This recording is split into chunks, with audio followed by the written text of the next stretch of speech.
যেটা বলতে চাচ্ছি সেটা হলো যে ধরেন অ্যাপেল হচ্ছে একটা খুবই হেলদি খাবার, ঠিক আছে? ফ্রুটস, যে কোনো ফ্রুটসই হেলদি। আবার আপনি যদি সামোচা সিঙ্গারার কথা চিন্তা করেন, এটা আনহেলদি। ওটস একটা খুবই হেলদি খাবার, আবার এটার অল্টারনেটিভ যদি চিন্তা করেন কার্বোহাইড্রেট নুডলস, সেটা খুবই আনহেলদি, ঠিক আছে?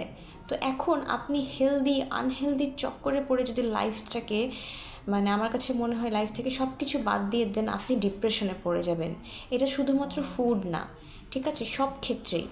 এখন ধরেন বাদাম একটা খুবই হেলদি খাবার, এবং বাদাম এবং চিনির মধ্যে যদি আপনি কম্পেয়ার করেন, চিনি অবশ্যই কোনো হেলদি খাবার না।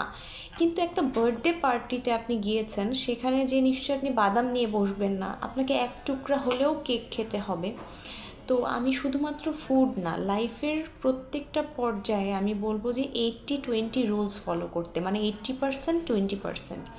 80% রুলস কি, সেটা হচ্ছে যে আপনি ডিসিপ্লিন মেনটেন করেন, সেটা আপনার কাজের ক্ষেত্রে হোক, আপনার ফুডের ক্ষেত্রে হোক, ঠিক আছে, আপনার পার্সোনাল লাইফের ক্ষেত্রে হোক। এবং 20% আপনি সেটা যেটা ডিসিপ্লিন মেনটেন করতে পারবেন না সেই কারণে রাখেন।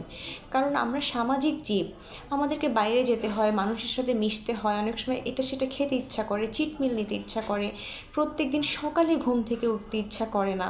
সো আমি বলবো যে এভরিডে লাইফে আপনি 80-20 রুলস ফলো করেন। এটা প্লাস মাইনাস হতে পারে, অর্থাৎ 70-30 হতে পারে।